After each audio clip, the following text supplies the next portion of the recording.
Amém. Abram Lucas, irmãos, capítulo 9, verso 23. Diz assim: E dizia a todos: Se alguém quer vir após mim, negue-se a si mesmo, tome a cada dia a sua cruz e siga-me. Vir após mim é me seguir, né? E seguir Jesus não é só andar atrás de alguém, né?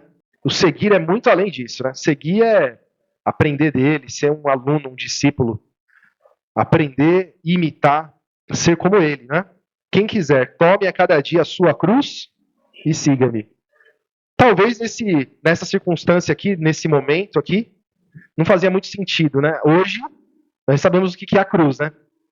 Eu tenho certeza que muitos ali sabiam, devia ser muito comum as pessoas serem crucificadas ali. Aquilo pertencia a um julgamento romano, né? Eu me lembro que um tempo atrás eu estudei sobre isso, e pelo que eu me lembro, né? A pessoa que era crucificada, ela carregava uma plaquinha e tinha ali um motivo pelo qual ela estava sendo crucificada. Tanto é que o Senhor Jesus, quando foi crucificado, eles colocaram na plaquinha em várias línguas, né? O rei dos judeus. Então ele estava sendo condenado porque disse ser o rei dos judeus, ou diziam eles, né, que ele era o rei dos judeus. Glória a Jesus. E aqui, o Senhor Jesus está dizendo, olha, quem quiser, fazendo um convite. E aí ele continua, porque qualquer que quiser salvar a sua vida, perdê-la-á.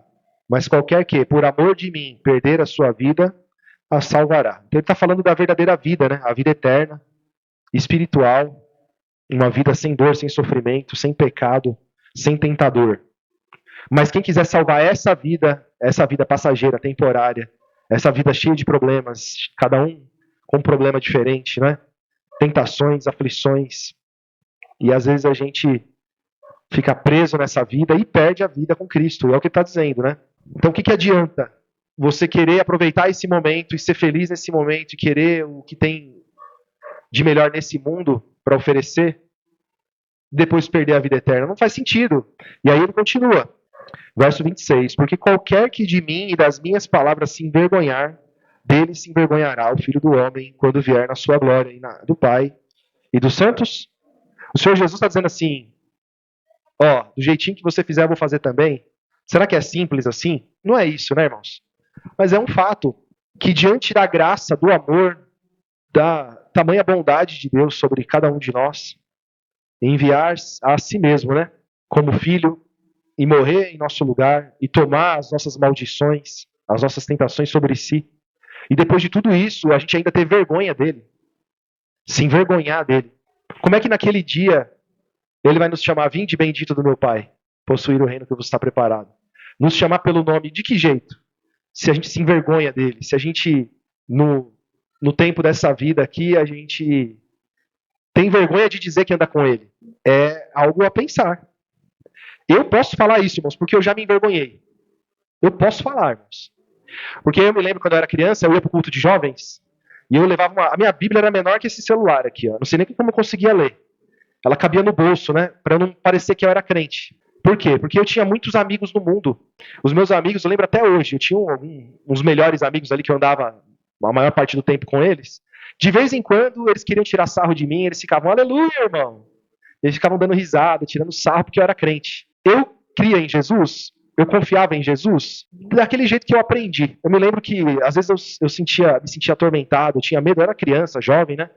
E eu lembrava do nome de Jesus e eu ficava falando o nome de Jesus. Eu cantava aquela música da Mara Maravilha, Jesus Cristo, Jesus, lembra? Porque eu estava às vezes com medo, né? De alguma coisa espiritual, atormentado com alguma coisa. Eu me lembro que eu chamava o nome de Jesus. Mas quando eu precisava, no meio dos meus amigos, na escola, onde que eu estivesse, falar, não, eu sou cristão mesmo. Jesus é Senhor da minha vida. Você pode rir o que você quiser. Eu não tinha entendimento, né, irmãos? Então eu estou falando aqui de um menino, estou falando de uma criança, de um jovem, né? Mas aconteceu. E vai passando o tempo, o meio onde você vive muitas vezes te cobra uma posição. E você muitas vezes se envergonha de Jesus. Porque todo mundo ali está curtindo aquele momento ali e tal, e você, opa, isso aí para mim não convém. Aí muitas vezes você se envergonha. E para você não declarar sua fé, muitas vezes você vai para agradar as pessoas. Você vai e entristece a Cristo. Os irmãos estão percebendo, né, a direção dessa palavra? O Evangelho nos mostra que nós estávamos mortos, estávamos condenados, estávamos nas mãos do diabo, como marionetes. que trabalhava dentro de nós, no nosso coração, no nosso entendimento, que nos dava tentações, que colocava espírito imundo na gente, maus pensamentos. Você ia lá, fazia o mal, e depois você pensava assim, por que eu fiz isso? Eu não sou de fazer isso. Tinha um demônio, tinha um ser maligno acompanhando a sua vida, atrapalhando a sua família, a sua casa, seus pensamentos, seu jeito de ser, de pensar. Tantas coisas. Vem Jesus, revela a verdade, te revela o Pai, um Deus de amor, de bondade, de caridade. Toma todos os seus pecados sobre ele, todas as maldições, tira um fardo das suas costas, mas não quero andar com ele, não. Eu não quero andar com ele, não. Eu quero, durante o mundo aqui, eu quero, na verdade, passar despercebido, que as pessoas não percebam que eu sou cristão. Por que isso? Por quê? Não pode ser assim. Não, eu tenho que confessar a minha fé, eu tenho que ter alegria de dizer que eu sou de Cristo. Eu preciso ter orgulho de Jesus. De Jesus eu posso ter orgulho, não posso? Eu não posso ser um orgulhoso, mas de Jesus, eu sou de Jesus. Eu sou filho de Deus, Jesus me amou, eu estou nele. Eu fui introduzido nele. Isso tem que ser para nós muito forte, isso. Tem que ser um prazer muito grande. E às vezes não é. E às vezes a gente não percebe que não é. Às vezes a gente não percebe. A gente quer confessar que a gente é do mundo. Eu lembro até hoje, uma vez eu fui visitar um amigo da igreja em outra cidade. Aí chegou lá na casa dele, a irmã dele estava lá e começou a falar de umas músicas, de umas bandas, disso, daquilo. E eu ouvia, né? Eu ouvia umas músicas mundanas. Eu tinha umas bandas que eu ouvia, uns negócios que eu ouvia. E eu comecei a trocar figurinha com ela. Olha isso aqui, olha aquilo lá, e não sei o quê. Então, onde agora essa parte da palavra quer chegar, né? Muitas vezes a gente ainda está no mundo, em algumas áreas, né? A gente ainda está consumindo, a gente ainda está vivendo o mundo. E aí, nessa hora, você põe para fora o que você faz, você confessa muitas vezes isso. E aí, na hora de confessar Jesus, você está embaraçado, né? Então, todos nós já sabemos disso. Não convém mais para nós, né? Um pé no mundo, um pé na graça. Nós precisamos ser inteiramente de Jesus. Completamente de Jesus. E aí vai ficar muito mais fácil você confessar que ama Jesus.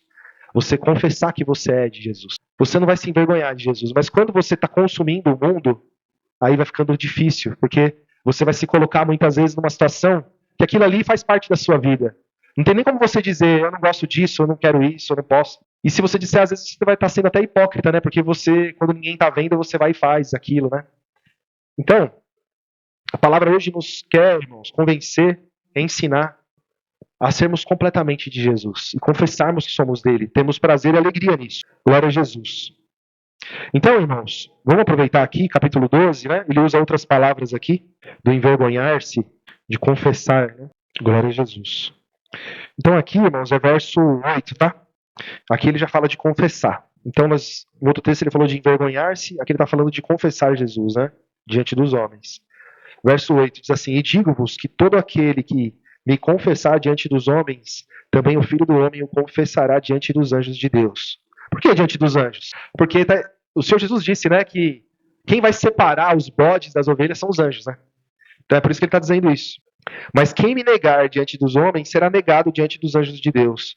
E todo aquele que disser uma palavra contra o Filho do Homem, ser-lhe-á perdoada. Mas ao que blasfemar contra o Espírito Santo, não lhe será perdoado. E, quando vos conduzirem às sinagogas, aos magistrados e autoridades, não estejas ansiosos de como ou do que haveis de responder, nem do que haveis de dizer, porque na mesma hora vos ensinará o Espírito Santo o que deveis. Quem tiver ligado no Espírito, né, na hora de você confessar o nome de Jesus ali, em que está todo mundo olhando para você, que está todo mundo esperando uma resposta, esperando uma atitude sua, e você tem que falar do nome de Jesus, né? Eu lembro que um dia eu fui pego desprevenido, eu acho que eu já falei para os irmãos, eu fui visitar um dos chefes, né, da empresa que eu trabalhava, fazer um serviço na casa dele. E cheguei lá, ele estava já assim, tranquilo, assim, já até de roupa assim, vamos dizer assim, de descanso, né? E ele, Denis, senta aqui, meu, vamos tomar uma junto. E eu não esperava aquilo, porque você não chama alguém que está trabalhando na sua casa para beber, né? Então eu nunca imaginei que ele ia me perguntar isso. Eu respondi na lata, eu não bebo. Mas eu agradeço, né? Eu devia ter falado assim, eu não bebo, mas abre uma Coca-Cola aí, eu vou tomar uma Coca-Cola aqui antes de começar o serviço. Dá um suco, uma água aí. E bati um papo rapidinho com ele ali. E ia trabalhar, né? Mas não, eu não bebo. Você não bebe, por que você não bebe? Porque eu sou cristão. Eu respondi, ué, mas cristão não bebe, não? Tipo assim, eu sou cristão. Por que só porque eu falei, não, eu acredito que não convém, né? Pra mim beber. Tava desconcertado, né? Então eu respondi assim na lata. Não bebo porque eu sou cristão.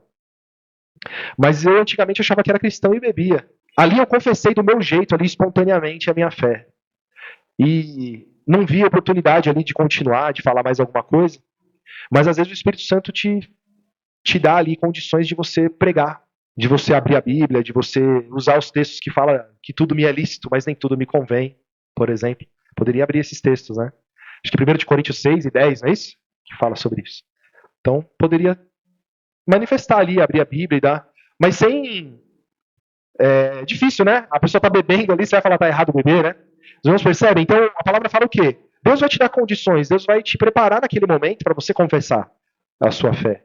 Se você estiver em Deus, né? Se você estiver com o Espírito Santo, né? Então, ele usa outras palavras aqui. No caso aqui, confessar. Glória a Jesus.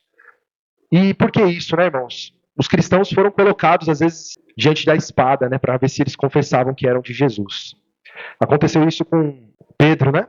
Vamos lá em Mateus, irmãos. E aqui é difícil dizer o motivo, um motivo, né? Exatamente pelo qual Pedro negou Jesus, né?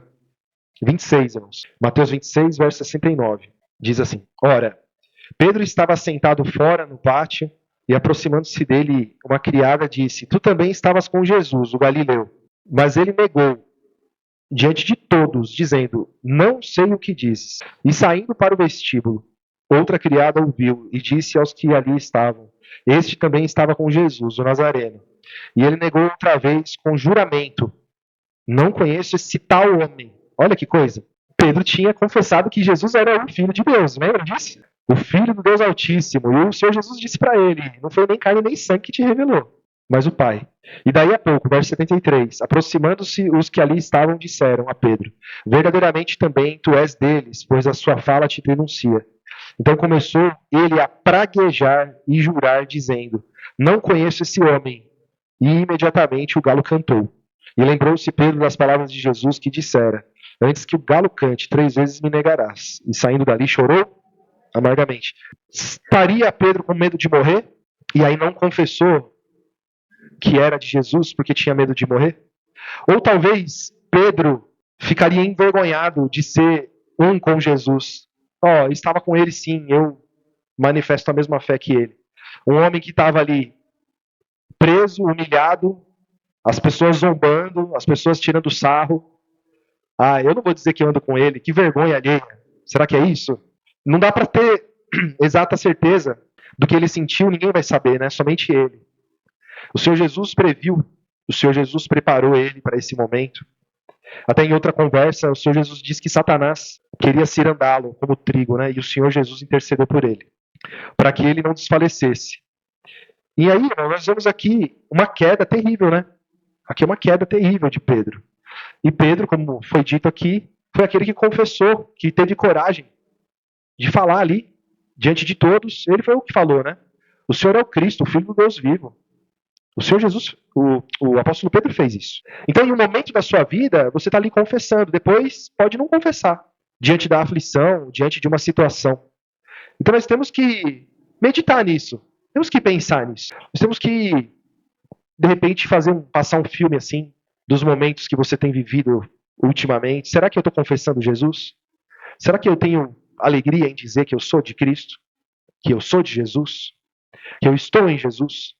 E que Jesus é a base da minha fé? E que se é do jeito dele, se é segundo a vontade dele, então é a minha vontade, então é a minha atitude. Senão não é. Senão eu não faço, senão eu não vou. Glória a Jesus. Então os irmãos percebem aqui, o que aconteceu com Pedro aqui foi uma queda terrível. Se caísse aqui, se ele fizesse igual fez Judas Iscariotes, ele teria se perdido, né? Mas ele buscou misericórdia, ele buscou a igreja, ele juntou-se com os irmãos e ele encontrou graça. Porque todo aquele que vem a mim, de maneira nenhuma eu lançarei fora. Então ele se encontrou com a igreja, se encontrou com Cristo e recebeu graça. Teve a oportunidade dele de confessar 3 vezes Jesus, né? Glória a Jesus. Então, irmãos, vamos no Mateus 5, irmãos. Tem uma bem-aventurança aqui, que fala disso. Verso 10. Mateus 5, verso 10. Bem-aventurados os que sofrem perseguição por causa da justiça, porque deles é o reino dos céus. Bem-aventurados sois vós quando vos injuriarem e perseguirem e mentindo disserem todo o mal contra vós por minha causa. Exultai e alegrai-vos, porque é grande o vosso galardão nos céus, porque assim perseguiram os profetas que foram antes de vós. Glória a Jesus. Vós sois o sal da terra, e se o sal for insípido, com que há de salgar? Para nada mais presta, senão para se lançar fora e ser pisado pelos homens. Vós sois a luz do mundo. Não se pode esconder uma cidade edificada sobre um monte. E nem se acende a candeia, se coloca debaixo do alqueire, mas no velador, e dá a luz a todos os que estão na casa. Assim resplandeça a vossa luz diante dos homens, para que vejam as vossas boas obras e glorifiquem o vosso Pai que está nos céus. Glória a Jesus. Então, irmãos queridos, ele fala das bem-aventuranças, que as pessoas vão mesmo perseguir, as pessoas vão mesmo procurar, muitas vezes, nos testar, nos envergonhar, nos colocar, às vezes, até como chacota. E não é motivo de vergonha, mas é de bem-aventurança. O texto diz, é bem-aventurança. E aí, na sequência, ele fala sobre sermos o sal da terra. O sal é aquele que tem o poder de não deixar a carne apodrecer. Põe o sal na carne, você vai ver, ela não apodrece, né? Tempera com sal, ela não apodrece. Tem lá uma escuridão, você põe a luz ilumina, você vê o buraco, você vê os caminhos, a luz do mundo e o sal da terra, né? A figura que o Senhor Jesus usou.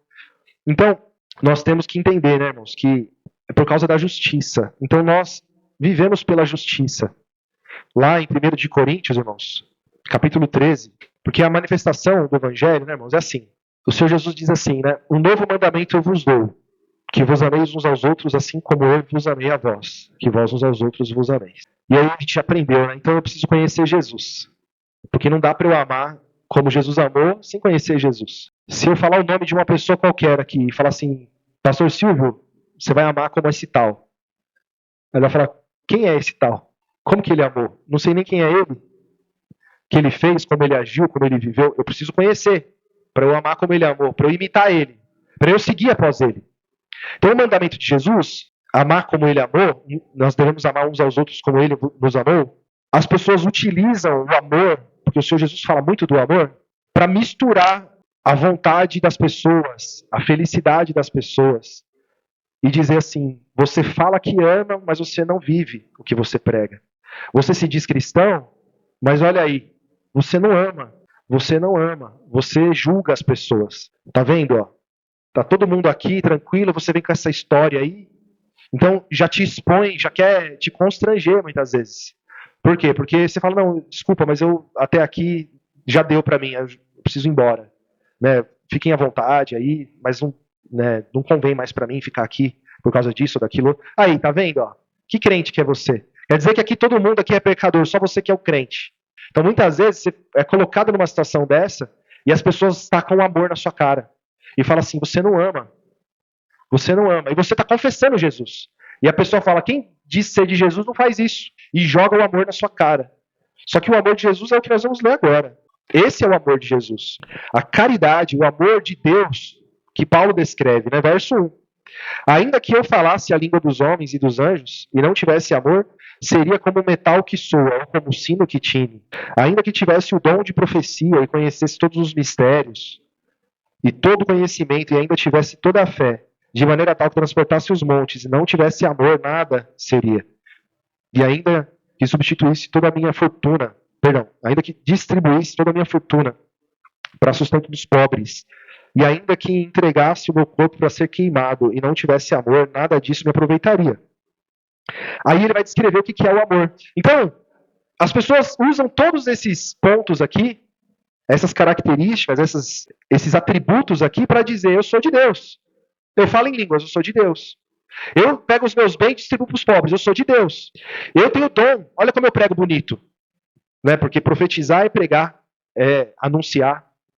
Não, mas eu adivinho o futuro. Deus me dá revelação, Deus me mostra muitas coisas. As pessoas falam, eu sou de Deus. Olha aqui, ó, tá aqui, ó.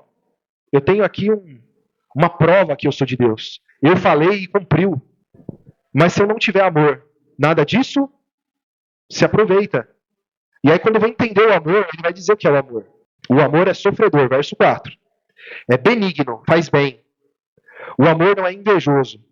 Ah, mas se o amor faz bem, por que então que você não concorda com isso e com aquilo outro? Muitas igrejas agora estão inserindo o homossexualismo. Tem pastor de cabelo comprido, de salto alto, de vestido e de barba na cara. Hoje vocês já devem ter visto já. Esses é o que a gente está vendo na internet por aí, mas imagina o que a gente não está vendo. E se alguém mexe e fala que está errado, não, faltou amor, não tem misericórdia. Mas quando eu olho para o Evangelho, eu vou entender o que é o amor, e aí eu não posso concordar com a injustiça. Se eu concordar com as más obras, se eu aplaudir as más obras, eu peco com ele, a palavra me ensina isso. Se eu concordar com o pecado de alguém, é pecado, eu estou pecando com ele. Eu tenho que ser justo como cristão. Eu não tenho que sair julgando as pessoas. Mas na oportunidade certa e da forma correta, eu tenho que dizer, tenho que falar. Não concordo, não está certo. De novo, irmãos, verso 4. O amor é sofredor, é benigno, faz bem. O amor não é invejoso. O amor não trata com leviandade, não se ensoberbece, não se porta com indecência, não busca os seus...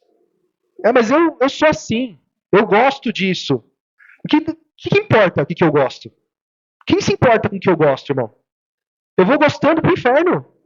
Disso, daquilo outro. Porque existe a justiça, existe o que é certo.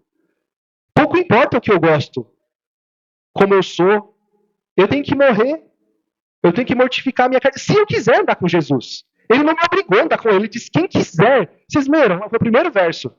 A primeira parte do texto que nós lemos. Quem quiser vir após mim, negue-se a si mesmo. É só quem quiser, tá? Quem não quiser, à vontade. Mas não fala do nome de Jesus. Pronto. E acabou. Então, irmãos, não busca os seus interesses. Não se irrita, não suspeita mal. Não folga com a injustiça, mas folga com a verdade. Tudo sofre, tudo crê, tudo espera, tudo suporta. O amor nunca falha, mas havendo profecias serão aniquiladas. Havendo línguas, cessarão. Havendo conhecimento, desaparecerá. Porque em parte conhecemos e em parte profetizamos. Mas quando vier o que é perfeito, então o que é em parte será aniquilado. Quando eu era menino, falava como menino, sentia como menino e pensava como menino. Mas logo que cheguei a ser homem, acabei com as coisas de menino. Aqui, irmãos, ele está dizendo o quê? Você não tinha entendimento, você andava de qualquer jeito, agora você tem a verdade. Agora você não é mais menino, agora você vai andar de acordo com a maturidade, com uma razão, com a consciência. Parou com as coisas de menino, porque agora vemos por espelho como enigma, mas então veremos face a face. Agora conheço em parte, mas então conhecerei como também sou conhecido. Agora, pois, permanecem a fé, a esperança e o amor, a caridade. Esses três, mas o maior destes é o amor. Que amor? Não é o meu sentimento, irmãos. Não é. Porque com essa desculpa do sentimento é que acontecem os adultérios. Com a desculpa desse sentimento, amor, é que as pessoas vivem em fornicação. Por causa desse amor, as famílias são destruídas. Por causa desse amor, as pessoas cometem todo tipo de injustiça. Então, quando eu falo esse amor, é essa palavra amor, tá? Porque esse amor que nós estamos lendo aqui é o amor de Deus. Esse não é sentimento, esse é racional. Ele tem várias características, atributos que nós lemos aqui. Fica bem claro, né, irmãos? Então, irmãos, se você ama com o amor de Cristo, se você entendeu a mensagem do Evangelho, você vai confessar o nome de Jesus, você não vai se envergonhar de Jesus, você não se envergonha de dizer que é de Cristo. E naquele dia, sem dúvida nenhuma, você vai ser chamado pelo nome. E eu creio nisso que nós seremos chamados pelo nome. Glória a Jesus. Vamos louvar, irmãos? Vamos glorificar o nosso Senhor Jesus? Bendito é o nome de Jesus.